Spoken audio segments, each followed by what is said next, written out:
علمه البيان الصلاة والسلام على رسوله سيد الإنس والجان وعلى آله وأصحابه ذوي الخير والإحسان أما بعد فأعوذ بالله من الشيطان الرجيم بسم الله الرحمن الرحيم يا أيها الذين آمنوا استعينوا بالصبر والصلاة إن الله مع الصابرين ولا تقولوا لمن يقتل في سبيل الله أموات بل أحياء ولكن لا تشعرون صدق الله مولانا العظيم وبلغنا رسوله النبي الأمين المتين المختار الكريم ونحن على ذلك لمن الشاهدين والشاكرين والحمد لله رب العالمين۔ بارگاہ رسالت معاب صلی اللہ تعالیٰ علیہ وسلم میں درود پاک کا ہدیہ پیش کریں۔ اللہم صلی علی سیدنا و مولانا محمد معدن الجود والکرم منبع العلم والحلم والحکم والہ واصحابہ الکرام وابنہ الکریم وبارک وسلم صلاة دائمتا سرمدا ابدا۔ یقیناً آج 10 محرم الحرام عاشورہ کا دن ہے اور آپ کا یہ جمع غفیر مسجد میں اس طرح سے جمع ہونا محبت اہل بیت کی نشانی ظاہر کرتا ہے۔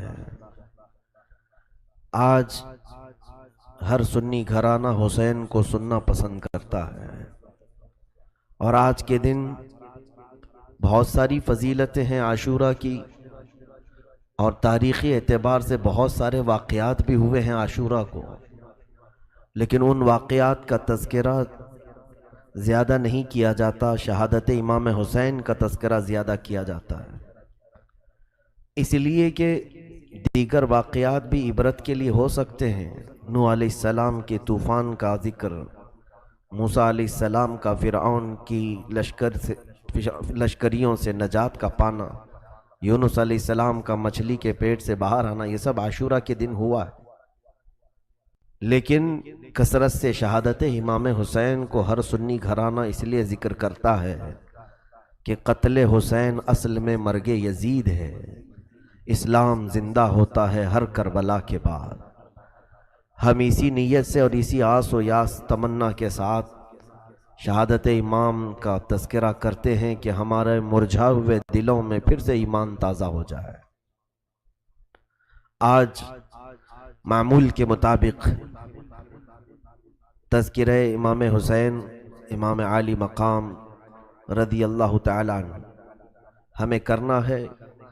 کل آپ نے سفر امام حسین کو سماعت کیا تھا، مدینے سے مکہ تک آنا اور مکہ سے پھر کوفہ کے لیے نکلنا۔ یوں سمجھ لیں کہ آج ہم شہادت امام حسین کو سننے کے لیے بیٹھے ہیں کہ آج عاشور کا دن کربلا کی تاریخ میں ایک ایسا دن تھا کہ اہل بیت کے لیے ایک بڑا سخت ترین امتحان تھا، بلکہ امام زمن نے اس کا نقشہ یوں کھینچ کر کے بیان کیا ہے کہ فاطمہ کے لاڈلے کا آخری دیدار ہے، حشر کا ہنگامہ برپا ہے میان اہل بیت۔ اہل بیت اطہار کے درمیان حشر کی سی نوبت اور حشر کی سی کیفیت پیدا ہو چکی تھی۔ عزیزان گرامی وقار، سیدنا امام علی مقام کا تذکرہ کرنا اور سننا، ہم اس کو سعادت و عبادت تو سمجھتے ہی ہیں، لیکن یہ ایک بڑی ہمت کا کام ہے اور ایک بڑے جگر کا کام ہے کہ ہم اپنے نبی کونین صلی اللہ تعالیٰ علیہ وسلم کے نواسوں کا تذکرہ کرتے ہیں اور پھر اپنے دامن میں جھانک کر دیکھتے ہیں تو خود اپنے آپ پر زیادہ رونا آتا ہے، اس لیے کہ وہ شہادت کے بعد بہت بلند مقامات پر چلے گئے، اتنے بلند مقامات پر وہ فائز ہوئے کہ ان کے نام کے تذکرے کرنے والوں کو اللہ ان کی برکت سے ولایت دے دیا۔ لیکن رونا آج امام حسین پر نہیں، اپنے حال پر آ جائے تو بھی بڑی بات ہے کہ تذکرہ کرنے والوں کی زبان بھی اور ان کا عمل بھی ویسا ہو جائے جیسا امام حسین چاہتے تھے۔ سیدنا امام علی مقام مکہ میں تھے، پورا رمضان المبارک مکہ میں گزارا، شوال اور ذی القعدہ بھی مکہ میں گزارا۔ امام مسلم بن عقیل کو آپ نے کوفہ بھیجا تھا حالات معلوم کرنے کے لیے۔ کوفہ والوں نے ان کا بڑا شاندار استقبال کیا تھا، تو انہوں نے لیٹر لکھ کر بھیج دیا تھا، اے امام یہاں کے حالات بہت اچھے ہیں، سب آپ کے حق میں ہیں، آپ کے صرف انتظار میں ہیں، آپ تشریف لائیں اور ہر کوئی آپ سے بیعت کرنا چاہتا ہے۔ یہ خط پہنچا امام علی مقام کے پاس، لیکن کوفہ میں کیا ہوا اس کے بعد، امام مسلم بن عقیل اور ان کے بچوں کو اور ان کے جتنے حمایتی تھے ان کو بڑی سزائیں دے کر کے ابن زیاد نے قتل کیا اور کوفہ میں ان کے سروں کو لٹکا دیا۔ یہ خبر امام حسین تک کسی نے نہیں پہنچایا۔ امام علی مقام مکہ سے اپنے خاندان والوں کو لے کر نکلتے ہیں، چلو کوفہ والوں نے ہمیں بلایا ہے، ہزاروں کی تعداد میں ان کے خط آئے ہیں، ہم ان کے خط کا جواب دینے کے لیے پہنچے اور ان لوگوں نے ایک امام حق کا مطالبہ کیا ہے، ہم ان کے اس مطالبے کو پورا کرتے ہیں۔ جبکہ مکہ میں موجود بہت سارے صحابہ اکرام اور دیگر تابعین نے آپ کا راستہ روکنے کی کوشش کی، بہت کوشش کی کہ آپ نہ جائیں، آپ مکہ میں امن و امان کے ساتھ ہیں، کوفہ والے دغا کر جائیں گے۔ امام علی مقام کی نظر میں صرف وہی بات تھی کہ کل بروز قیامت اگر انہوں نے اللہ کے حضور کہہ دیا کہ ہم نے تیرے نبی کے نواسے کو بلایا تھا، وہ آئے نہیں، اس لیے ہم نے یزید کی بیعت کر لی، تو رب تبارک و تعالیٰ کی بارگاہ میں کیا جواب دوں گا؟ اگر مولا مجھ سے یہ سوال کرے کہ اے حسین کیا تو نے اپنے نبی کی امت کو ایک فاسق و فاجر کے ہاتھ ایسی لاوارث چھوڑ دیا، انہیں بیعت کرنے کے لیے آزاد چھوڑ دیا، تو امام حسین کو اسی قیامت کا خوف ستاتا تھا، تو انہوں نے بلایا تو رخت سفر باندھ لیا۔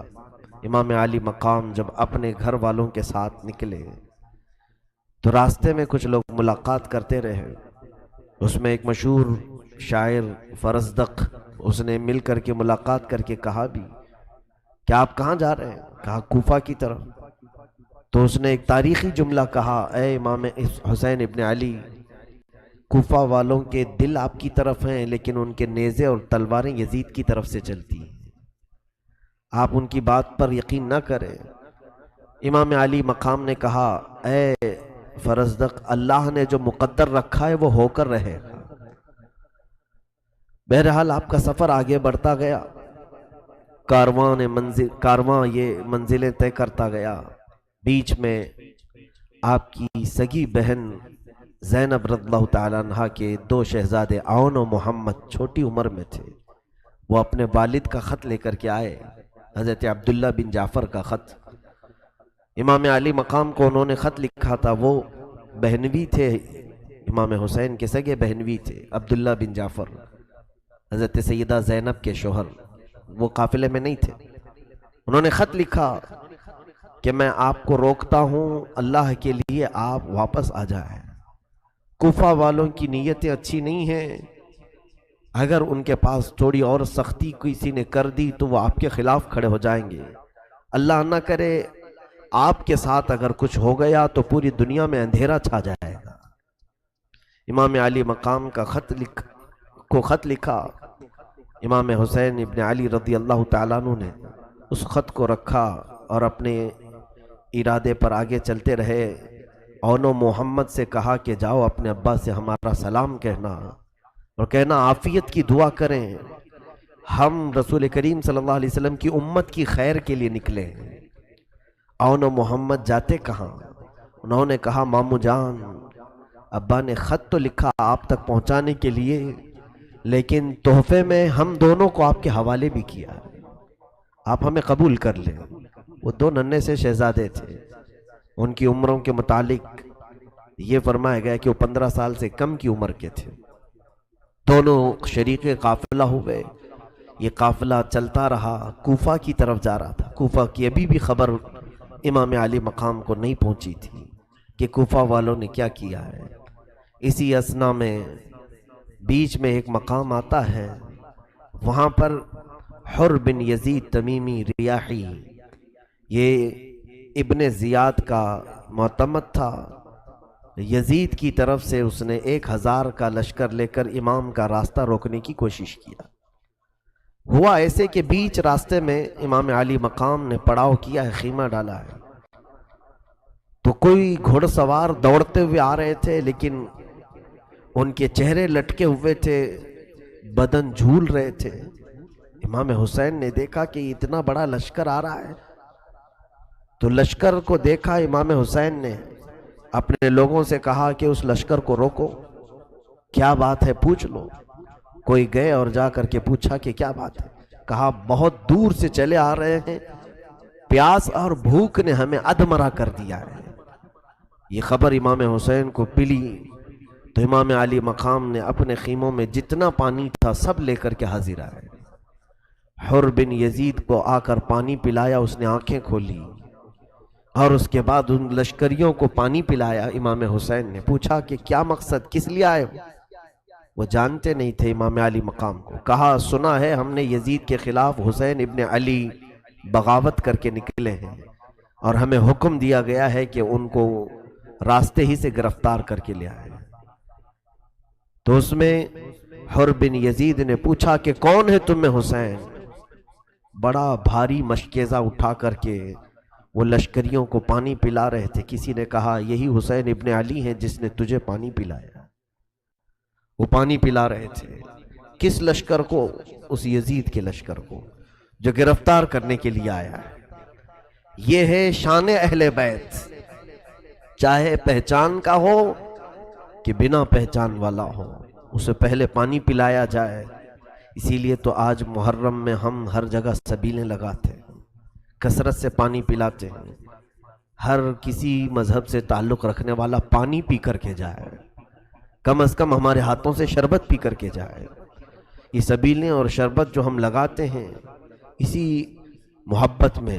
بعض لوگ کہتے ہیں امام حسین تو پیاسے چلے گئے اور تم پانی پیتے ہو۔ میرے عزیزوں، وہ پیاسے رہ گئے لیکن کسی دوسرے کو پیاسا دیکھنا نہیں چاہتے تھے۔ امام علی مقام کی یہ شان تھی، انہیں زیادہ عزیز تھا لوگوں کو پانی پلانا، کیونکہ خاندان بنی ہاشم کا تعلق ایسے کام سے تھا کہ حاجی جب حج کے لیے آتے تھے سال بھر میں، یہی بنی ہاشم، یہی قبیلہ پورے حاجیوں کو زمزم کا پانی پلانے کے لیے مقرر تھا۔ تو پانی پلانا تو ان کی خاندانی روایت تھی۔ حسین ابن علی رضی اللہ تعالیٰ عنہ نے حر بن یزید سے کہا کہ تم کس لیے آئے ہو؟ کہا ہم آپ کو گرفتار کرنے آئے ہیں، آپ نے خروج کیا ہے امیر المومنین کے خلاف، یزید کے خلاف، آپ نے بغاوت کی ہے، اس لیے ہم آپ کو گرفتار کرنے آئے ہیں۔ حضرت امام حسین رضی اللہ تعالیٰ عنہ نے کہا تو مجھے گرفتار کرے گا؟ اور اس کے بعد اس کی باتوں کا خیال نہیں کیا، آگے چل پڑے، اور اس کے بعد اپنے قافلے والوں سے کہا کہ خیمے اٹھاؤ اور چل پڑو۔ اس کی بات کی طرف توجہ ہی نہیں دی، اس نے پھر للکارتے ہوئے پیچھے کی طرف بڑھا اور امام علی مقام سے کہا رک جائیں، ہمارے ساتھ آپ کو چلنا پڑے گا۔ امام حسین نے کہا ثقلت کا امک، تیری ماں تجھ پر روئے۔ یہ جملہ عرب میں کہا جاتا ہے، کسی کے موت کی بات کہی جانی ہو، تیری ماں تجھ پر روئے، کیا تو مجھے گرفتار کرے گا؟ حر بن یزید نے پلٹ کر کے ایک جملہ کہا، اے حسین، عرب کا کوئی دوسرا آدمی یہ جملہ کہتا تو میں ضرور اسے جواب دیتا، لیکن تمہاری ماں کو میں کیسے کہوں کہ تم فاطمہ کے بیٹے ہو؟ اسے اتنی خبر تو تھی کہ زہرا کا بیٹا ہے، اور اس نے گالی نہیں دی امام علی مقام کو۔ امام حسین نے وہیں سے یہ دیکھا کہ یہ زہرا کا چاہنے والا ہے، یہ فاطمہ سے محبت تو کرتا ہے۔ بہرحال اس قافلے کو آگے بڑھایا جاتا رہا، یہاں تک کہ حر بن یزید نے آگے پہنچ کر کے پھر قافلے کو روکا۔ امام حسین نے کہا کہ تم آخر چاہتے کیا ہو؟ کہا اے حسین ابن علی، میں آپ سے جنگ نہیں چاہتا، لیکن میں اپنے امیر کی اطاعت کرتا ہوں، میں اپنے حاکم کی، خلیفہ کی اطاعت ضرور کروں گا۔ تو بعد میں بات ایسے اتفاق پائی کہ اس نے کہا، حر بن یزید نے، ایک کام کریں آپ، کوئی ایسا راستہ لے لیں جو مدینے بھی نہیں جاتا ہو، کوفہ بھی نہیں جاتا ہو، کوئی دوسرا راستہ آپ اختیار کر لیں تاکہ میں اپنے امیر کی خلاف ورزی کرنے سے بچ جاؤں، نافرمانی کرنے سے بچ جاؤں۔ امام حسین نے اس کے مشورے کو قبول کیا اور بیچ کا ایک راستہ لے لیا جو نہ کوفہ کی طرف جاتا تھا نہ مدینے کی طرف۔ یہ راستہ چل پڑا۔ کافی دور آنے کے بعد حر بن یزید نے کہا اب یہاں پر روک لیجئے، دریائے فرات قریب ہے، پانی وغیرہ آپ کو بھی ملے گا، ہمیں بھی مل جائے گا، روک دیں آپ یہاں پر۔ تو امام حسین نے پوچھا کہ یہ کون سی جگہ ہے، یہ کون سا علاقہ ہے؟ تو حر بن یزید نے کہا ہاذا مقام کربلا، اس جگہ کو کربلا کہا جاتا ہے۔ امام حسین نے کہا ہاذا مناخ رکابنا ومحط رجالنا رحالنا ومقتل رجالنا، یہی وہ جگہ ہے جہاں ہماری اونٹنیاں اتریں گی، ہمارے سوار یہاں اتریں گے، اور یہی وہ جگہ ہے جس کے متعلق میں نے سنا ہے کہ ہمارے جوانوں کی قتل گاہ ہے۔ آپ رک گئے، دریائے فرات کے بالکل پاس میں خیمے لگائے گئے۔ حر بن یزید، شام کا وقت ہوتا ہے، امام علی مقام نے جب اذان دی اور نماز کی تیاری کی، اس سے پوچھا تم اپنی الگ جماعت بناؤ گے یا ہمارے ساتھ نماز پڑھو گے؟ حر بن یزید نے کہا اگر حسین ابن علی امامت کر رہے ہوں تو مجھے امامت کا حق کیسے ہے؟ میں آپ کے پیچھے نماز پڑھوں۔ نماز ان کے پیچھے پڑھا، لشکر لے کر کے آیا ہے، مخالفت میں گرفتار کرنے کے لیے آیا ہے، اور نماز انہی کے پیچھے پڑھ رہا ہے۔ امام علی مقام کے پیچھے نماز ادا کیا۔ اس کے بعد امام حسین ابن علی رضی اللہ تعالیٰ عنہ نے اس سے کہا کہ دیکھو ہم صلح کی بات کرتے ہیں، ہم امن کی بات کرتے ہیں، تم لکھ کر کے بھیجو کہ ہم جنگ نہیں چاہتے، قتل نہیں چاہتے، خون ریزی نہیں چاہتے، میں تمہارے لیے صلح کی بات پیش کرتا ہوں۔ اس نے حاکم کوفہ عبید اللہ ابن زیاد کے پاس خط لکھا کہ حسین لڑنا نہیں چاہتے ہیں اور ہم نے ان کا راستہ روکا ہوا ہے۔ خط آنے کے بعد اس کو حر بن یزید کی بات پر یقین نہیں آیا۔ اس نے عمرو بن سعد نامی ایک شخص جو سعد ابن ابی وقاص رضی اللہ تعالیٰ عنہ کا بیٹا ہے، عشرہ مبشرہ میں سے ہیں وہ صحابی، ان کا بیٹا ہے عمرو، اسے ایران کی حکومت دینے کا اسے لالچ دی گئی تھی، اور اس لالچ میں وہ ایران پر چڑھائی کرنے کے لیے جا رہا تھا۔ حاکم کوفہ ابن زیاد نے اسے طلب کیا اور کہا کہ پہلے تو حسین کا یہ معاملہ نپٹ، اس کے بعد تجھے ایران بھیجا جائے گا۔ وہ 4000 کا لشکر لے کر کے آیا اور اسے امام حسین ابن علی کے پاس بھیجا گیا۔ اچانک رات کو امام حسین رضی اللہ تعالیٰ عنہ 2 محرم کو کربلا اتر چکے تھے۔ یہ 2 محرم کی تاریخ تھی جب آپ کربلا اتر چکے تھے، اور 7 محرم آئی جب تک تو دریائے فرات پر پورا قبضہ آپ کا تھا۔ ابن سعد رات کو آیا، 4000 کا لشکر لے کر گھوڑے دوڑاتے ہوئے آئے۔ بی بی زینب اور کئی عورتیں سیدنا امام حسین کے خیمے میں آئیں اور کہنے لگیں کہ یہاں پر اچانک بڑی فوج آ رہی ہے۔ تو امام حسین رضی اللہ تعالیٰ عنہ باہر نکل کر کے دیکھتے ہیں ایک بڑا لشکر آیا ہے، 4000 فوجی اس میں ہیں۔ تو فوجیوں کے امیر سپہ سالار کو طلب کیا، پوچھا کہ کیا ماجرا ہے؟ عمرو بن سعد آگے بڑھا اور کہا اے حسین ابن علی، جبکہ وہ عمرو بن سعد امام حسین کی ساری فضیلتوں سے اچھی طرح واقف تھا، وہ جانتا تھا کہ رسول اللہ کے نواسے ہیں، ان کی فضیلت میں کیا کیا حدیثیں ہیں، اسے سب معلوم تھا، لیکن برا ہو دنیا کی لالچ کا اور حکومت کے تخت کا۔ ایران کی کرسی نے اسے بیوقوف بنا دیا، پاگل بنا دیا تھا، اور اس نے آ کر کے کہا اے حسین، آپ نے خروج کیا ہے خلیفہ برحق کے خلاف، ہم آپ کو گرفتار کر کے لے جائیں گے، یا تو آپ یزید کی بیعت کو قبول کر لیں یا ہمارے ساتھ جنگ کرنے پر تیار ہو جائیں۔ امام حسین رضی اللہ تعالیٰ عنہ نے اسے بھی سمجھایا، رات کو بلایا، دوسرا دن تھا 8ویں محرم، بلایا اور میٹنگ کی، سارے لشکریوں کو الگ کر کے تنہا اس کے ساتھ بات کی، کہا میں 3 تمہیں آپشن دیتا ہوں، اختیارات دیتا ہوں، اس میں کوئی ایک چیز پسند کر لو۔ کہا ہاں بتائیے۔ امام حسین رضی اللہ تعالیٰ عنہ نے کہا پہلی چیز یہ ہے کہ میں جہاں سے آیا ہوں مجھے وہاں واپس بھیج دو. میں مدینے سے آیا تھا یا مکہ سے آیا تھا، مجھے وہیں واپس بھیج دو. دوسری بات یہ ہے کہ یا تو پھر مجھے ملک شام جانے دو، یزید کے پاس جا کر میں خود اپنا معاملہ طے کروں گا، جیسے میرے بڑے بھائی امام حسن رضی اللہ تعالیٰ عنہ نے امیر معاویہ سے معاملہ طے کیا تھا.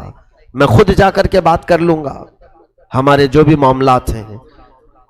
تیسری بات یہ ہے اگر تم مجھے واپس مدینہ بھی نہیں جانے دینا چاہتے، ملک شام بھی نہیں جانے دینا چاہتے، تو یا تو پھر مجھے کسی دریا کے کنارے ساحل پر بھیج دو. میں اپنی عمر کی بقیہ زندگی کے ایام وہیں پر کاٹ لوں گا اپنے خاندان والوں کے ساتھ. میں صرف یہ چاہتا ہوں کہ ہمارے خون سے تمہارے ہاتھ رنگین نہ ہو، قیامت کے دن تمہیں اس خون کے عوض دوزخ میں نہ ڈالا جائے. عمرو بن سعد کو ان کی بات کا اثر ہوا. اس نے پھر ابن زیاد کو خط لکھ کر بھیجا کہ اچھا ہوا کہ معاملہ سلجھ گیا، حسین لڑنے کے لیے نہیں آئے ہیں. انہوں نے یہ 3 آپشن دیے ہیں. عبید اللہ بن زیاد کوفہ کا جو گورنر تھا، اس کے دربار میں کئی لوگ بیٹھے تھے. اس نے مشورہ کیا. وہاں پر ایک شخص شمر ذی الجوشن بیٹھا ہوا تھا. اس نے کہا واللہ اگر حسین کو آپ نے واپس پلٹا دیا تو آپ کی ذلت ہو جائے گی. وہ آپ کے علاقے میں آئے ہیں اور آپ کی اطاعت کیے بغیر وہ واپس چلے جائیں گے. اور رہی بات عمرو بن سعد کی، ہم نے سنا ہے کہ رات بھر بیٹھ کر کے حسین کے ساتھ میٹنگیں کرتا ہے. وہ ان سے جا کر کے مل لیا ہے. اس بدبخت ظالم نے عبید اللہ بن زیاد کے دماغ کو چڑھایا اور اس کے بعد ابن زیاد نے ایک بڑی فوج اس کے ہاتھ دے کر بھیجا کہ جاؤ کربلا میں عمرو بن سعد سے کہنا کہ حسین سے کہیں پہلے میری اطاعت کریں، حاکم کوفہ ابن زیاد کی اطاعت کریں اور سر جھکا کر ہمارے پاس آئیں، پھر ہم آپ کو یزید کے پاس بھیجیں گے. اور یا نہیں مانتے تو انہیں قتل کر دو اور ان کے جسموں کو رون دو. شمر ذی الجوشن کو یہ پیغام دیا اور کہا عمرو بن سعد کو یہ بتا دینا، اور اگر عمرو بن سعد نہ مانے تو پہلے اس کا سر کاٹ لینا اور تم اس کی فوج کو اپنے حوالے کر اپنے تابع میں لے لینا. یہ شمر ذی الجوشن کئی ہزار کا لشکر لے کر پھر کربلا میں پہنچا. یہ 9ویں محرم تھی. یہ جو کمک پہنچتی رہی فوج کی، 1000 کا لشکر لے کر حر بن یزید سب سے پہلے آیا تھا، جس نے پانی پیا امام کے ہاتھ، راستہ روکا اور ان کو کربلا پر اترنے پہ مجبور کیا. پھر عمرو بن سعد 4000 کا لشکر لے کر آیا. پھر شمر ذی الجوشن یہ کئی ہزار کا لشکر لے کر آیا. کل ملا کر یہ فوجیں آتی رہیں 22,000 لوگ ہو گئے. اور ادھر قافلہ امام حسین میں کل ملا کر کے 82 لوگ تھے، 82 لوگ تھے. اگر تعداد کے اعتبار سے دیکھا جائے تو 100 گنا سے بھی زیادہ تعداد ان لوگوں کی تھی. مد مقابل میں جو لوگ تھے اس سے بڑھ کر کے بھی ان لوگوں نے فوج جمع کی. پھر شمر ذی الجوشن آ کر عمرو بن سعد سے کہتا ہے یہ دیکھو حاکم بصرہ حاکم کوفہ ابن زیاد کا خط ہے. انہوں نے کہا ہے کہ تم حسین کے ساتھ مقاتلہ کرو، جنگ کرو، ان کے جسموں کو رون ڈالو، یا تو پھر وہ ابن زیاد کی اطاعت کریں اور سر جھکا کر کوفہ میں داخل ہوں، یا تو پھر تو اپنی فوج میرے حوالے کر دے، میں یہ معاملہ نپٹ لوں گا. عمرو بن سعد نے اس کو گالی بھی دی، کہا کہ معاملہ سب سلجھ گیا تھا، تو کمبخت نے شاید بھڑکایا ہے، لیکن فوج میں تیرے حوالے نہیں کروں گا، میں بھی حسین کے ساتھ لڑوں گا. اس نے پہلے صلح کی بات کی تھی، لیکن جب اس نے دیکھا کہ حکومت میرے ہاتھ سے نکل جائے گی ایران کی جو انعام میں ملنے والی تھی، اس نے کہا کہ نہیں، میں فوج حوالے نہیں کروں گا، میں خود یہ معاملہ سر کروں گا، اس مہم کو میں ہی پورا نپٹاؤں گا. اس کے بعد یہ شمر ذی الجوشن جو بدبخت ازلی بدبخت تھا، خبیث اور ملعون شخص تھا، اس نے لوگوں میں بھڑکانا شروع کیا امام حسین کے خلاف. یہ 9 محرم الحرام کا دن پورا اسی طرح گہما گہمی میں گزرا. حضرت امام حسین رضی اللہ تعالیٰ عنہ کے ساتھ انہوں نے جو سب سے پہلا معاملہ کیا، عمرو بن سعد نے آتے ہی حکم دیا کہ امام حسین کے خیمے دریائے فرات کے پاس سے اکھاڑ دیے جائیں. 7ویں محرم کو ہی حسین ابن علی کے خیمے اکھاڑ دیے گئے، جبکہ حضرت عباس جو امام حسین کے بھائی تھے، سگے بھائی ہیں، عباس علم بردار، اس قافلے میں جو شریک ہیں، مختصر سا اگر میں ان کا اجمالی تذکرہ کروں تو یوں سمجھ لیں سیدنا امام علی مقام حسین رضی اللہ تعالیٰ عنہ ہیں اس قافلے میں۔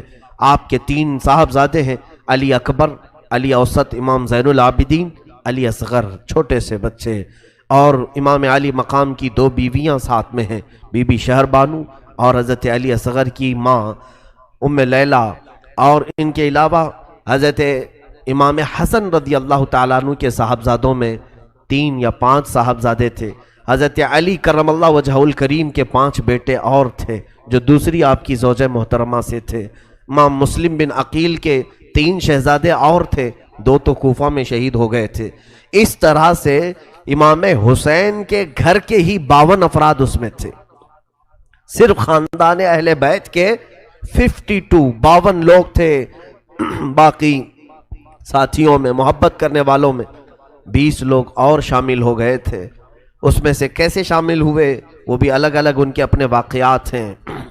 امام حسین رضی اللہ تعالیٰ عنہ کے ساتھ زہیر بن قین شامل ہوا، جو کہ اہل بیت سے اس کو کوئی تعلق نہیں تھا، لیکن امام حسین نے ایک بار کیا بلایا، وہ حج کر کے واپس آ رہا تھا، اس نے ساری چیزیں ترک کر دی، اپنی بیوی کو طلاق بھی دیا راستے میں، اور کہا میں حسین ابن علی کے ساتھ جا رہا ہوں۔ ساری چیزیں قربان کر کے وہ ساتھ میں چل پڑا، زہیر بن قین۔ اب ہوا یہ کہ 7ویں محرم کو ان کے خیمے اکھاڑ کر دوسری جانب لگوا دیے گئے۔ کہا کہ فرات کے قریب ایک بھی خیمہ نہیں ہونا چاہیے حسین کا، خیمے بدل دیے گئے۔ فرات پر یزیدی لشکر کا پورا قبضہ ہو گیا۔ دریائے فرات جس کے پانی آج بھی موجیں مارتا ہے، اور بڑا میٹھا پانی، پوری دنیا میں مشہور یہ نہر ہے، نہر فرات، اس کا پانی بند کر دیا گیا۔ 7 محرم سے امام علی مقام کے پورے قبیلے، پورے خاندان پر پانی کو بند کر دیا گیا تھا۔ 7 محرم، 8 محرم، 9 محرم، 10واں محرم بھی آ رہی ہے۔ 10ویں محرم کی شب تھی، یعنی جو کل رات جو گزری ہے، یہ عاشورہ کی شب ہے۔